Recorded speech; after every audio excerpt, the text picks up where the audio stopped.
Yo, what is good, YouTube, and welcome back to another JC2K video. In today's video, we're going to be ranking the top 10 best cards in NBA 2K24 MyTEAM. Before we hop into the video, if you haven't already, make sure you hit that subscribe button. Help me push towards the 18,000 subscriber mark on the channel. I upload every single day, and I would really appreciate it if y'all do subscribe.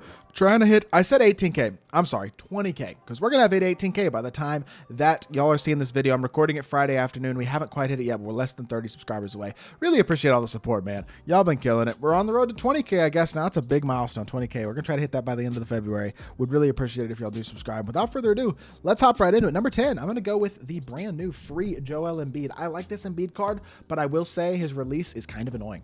It gets on my nerves. It's not super smooth. It's not the most consistent. It's pretty quick, but it's not a super consistent release. That is my biggest complaint with this card. He is an elite free card, though. No doubt about it. Really, really versatile, good big. Shoots the ball pretty well as well. Playmaking-wise, I mean, he doesn't have any sort of burst, but he's not awful, I guess, running around at least. And then defensively, he's elite. On the interior, offensively, he's great. And yes, he's a threat as a stretch big as well. He's the best free throw shooting big in the game. Draws a ton of fouls, just like in real life. Not a surprise there. And overall, Embiid is a really darn good card at the center spot. One of the best in the game, and I think number 10 is a very fair spot for him. Number 9, Adam Morrison. I continue to get higher on this Adam Morrison card as we go later and later into the year, and less guys still can kind of handle the ball. It's really useful to have this card as a ball handler. Bringing him off my bench next to Dr. J and having both of those guys as legit primary type ball handlers is really nice. Gives me a lot of offensive versatility off my bench, and I like this Adam Morrison a lot. He can slash, he can shoot, he can shot create, and he defends quite well. Getting every badge was a big deal for this card. The ability to get speed booster was really nice, and I have badged mine up. He's got a bunch of extra hoffs. I think he's elite. His shot creation is great. He's got some of the better SIGs in the game right now with Kobe escape, of the Jamal Murray behind the back and John Wall's drag back. Very nice animations. Unfortunately, the biggest flaw with this card is that his upper kind of sucks. His upper makes his jump shot much more baited and his fade much worse, which does hurt the card. Doesn't mean he's not an elite option, though, and a very good card in my team. Number 9 is Karl Anthony Towns. Cat is really darn good, but also expensive. At number 8, I mean, to lock this card in, you got to lock in the entire Western Conference of the Season Rewind set, which is not cheap, but he's a 7-footer with a 7'3" wingspan, hotspots from nearly everywhere. 15 Hall of Fame badges include Precision Dunker, Posterizer, Rise Up, a bunch of good shooting badges including Blinder, Catch, Claymore, Limitless Guard Up, Deadeye, Anchor, Brick Wall, Immovable Enforcer, Rebound Chaser. He is just souped up defensively. He's a stud as well. Way better defensively than you would expect a Karl Anthony Towns card to be. Very good shooter, obviously, but good speed, very good dunker, even an 86 ball handle to put the ball on the floor. Better than most power forwards. He's an elite power forward, can play center as well. Very good at both spots, and I think number 8 is a very fair spot for Cat.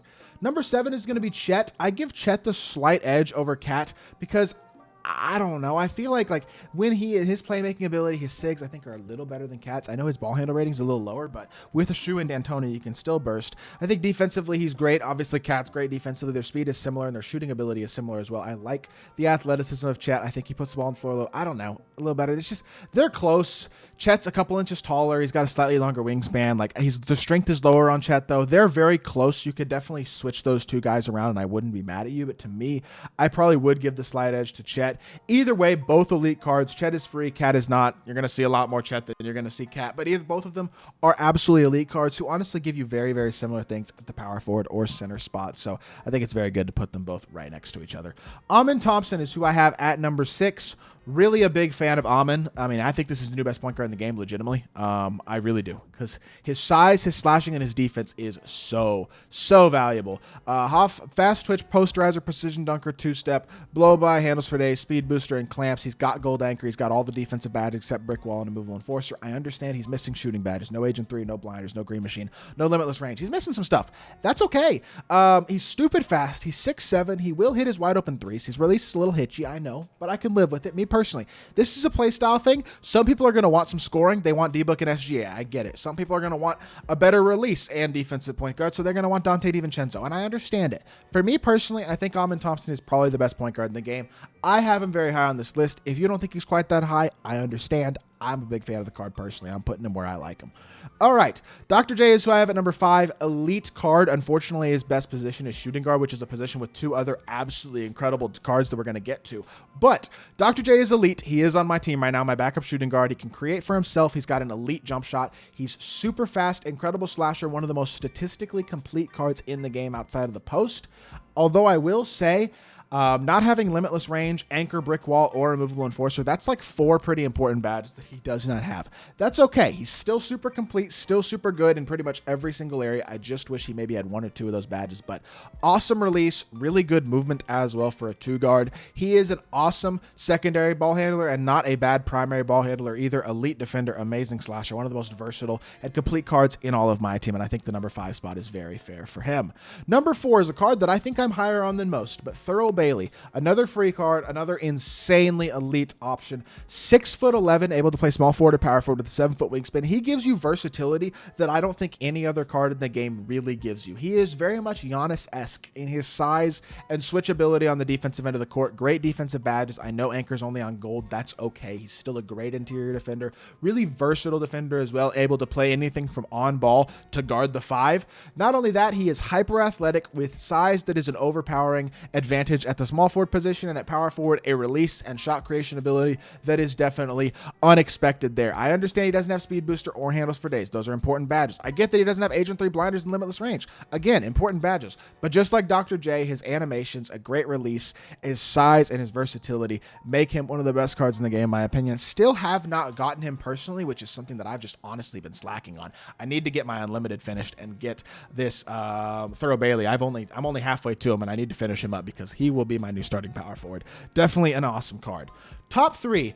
Is Wemby too high here on this list? Maybe. I think his shooting ability with his size is still so good. I think his ability to slip to the rim, get behind the defense, and just catch and standing duck, or just catch and get glitchy animations at times on the offensive end can be really, really good. I understand he's not insanely fast, and also the low strength does result in him kind of getting dogged out on the interior occasionally, but I will say I do believe the size, some of the glitchiness, and the shooting ability as well as even the ability to put the ball on the floor at 7'4", having a really good fade, all that type of stuff.